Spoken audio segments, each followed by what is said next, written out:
కాస్త ఆర్థిక స్తోమత ఉన్నోళ్ళు, జగన్కి సన్నిహితంగా ఉండేవాళ్ళు, అట్లాగే వైఎస్ఆర్ కాంగ్రెస్ పట్ల కీలక పాత్ర పోషించేవాళ్ళు, అదేదో ఇది ఉంటుంది కదా, ఏదో వరకు దాగుడు మూతల దండాకోర్, పిల్లి వచ్చే ఎలక ఎక్కడ దొంగలు అక్కడే గప్ చిప్ అని, అట్లాగా ఇప్పుడు ఓ 4 ఏళ్ళు కనబడకుండా పారిపోవాలా, లేకపోతే తమ్ముతో ఎదిరించి నిలబడాలా, చస్తే సత్యం ఉంటే ఉన్నాం అని తేల్చుకోవడానికి నిలబడాలి.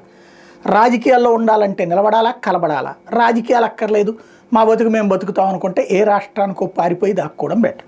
ఎందుకు అంటే ఎవరిని వదలా. ఇదివరకు తెలుగుదేశం పార్టీలో ఒక అచ్చెన్నాయుడు, ఒక రవీంద్ర, ఒక అయ్యన్న పాత్రుడు ఇట్లాగ ఇబ్బంది పెట్టినటువంటి సందర్భంలో అయ్యో అయ్యో అయ్యో అన్నటువంటి నాయకులు, అయ్యో అయ్యో అయ్యో అన్నటువంటి వాళ్ళు ఎవ్వరు ఇవాళ నోరు మెదపరు.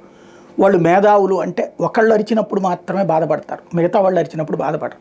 అప్పుడు అది దుర్మార్గం అని రాసినటువంటి మీడియా ఈ రోజున సన్మార్గం అని రాస్తుంటుంది.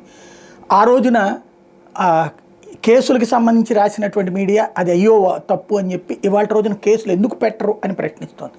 కాబట్టి ఇక్కడ వ్యవస్థలన్నీ చిన్నాభిన్నం కాదు, వ్యవస్థలు రాజకీయ కోణంలోకి వెళ్ళినాయి. ఒకటి ఇవాళ వైఎస్ఆర్ కాంగ్రెస్ పార్టీ వాళ్ళు తేల్చుకోవాల్సింది ఒకటే, మీడియా, సోషల్ మీడియా అవసరమైతే ఎంతకాలం తాము సంపాదించిన డబ్బుల్ని ఖర్చు పెట్టి ఎకోసిస్టమ్కి ఆపోజిట్ ఎకోసిస్టమ్ క్రియేట్ చేసుకోవడమా, లేదా రాష్ట్రం వదిలి శుభ్రంగా ఏ కర్ణాటకలోనూ, ఏ తెలంగాణలోనూ, ఏ చెన్నైలోనూ బ్రతికేసుకుంటే బెటర్. అది కూడా వదిలిపెడతారని ఏం లేదు, అక్కడికి వెళ్ళి పట్టుకొస్తారు. ఇప్పుడు వంశీని పట్టురాలా, లేకపోతే ఆయన పేరేంటి పోసాని కృష్ణమురళిని పట్టురాలా, రేపు పొద్దున ఇంకా దగ్గరికి 100 మందిని పట్టుకొస్తారు. నందిగం సురేష్ అరెస్ట్ అయ్యాడు.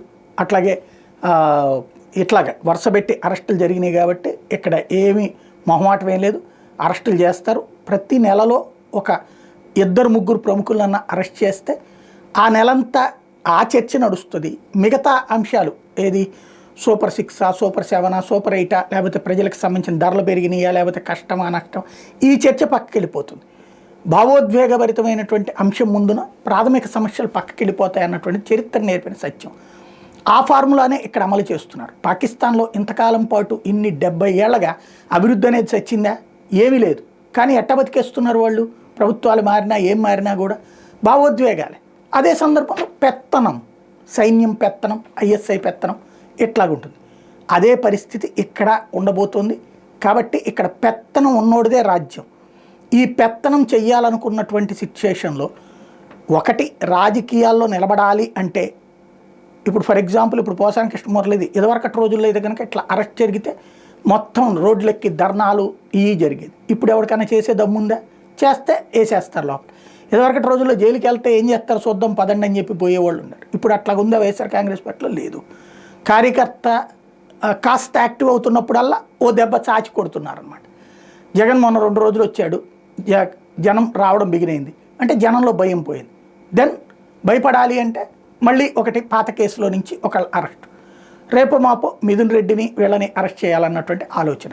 టోటల్గా వైఎస్ఆర్ కాంగ్రెస్ పార్టీ అనే పేరు చెబితే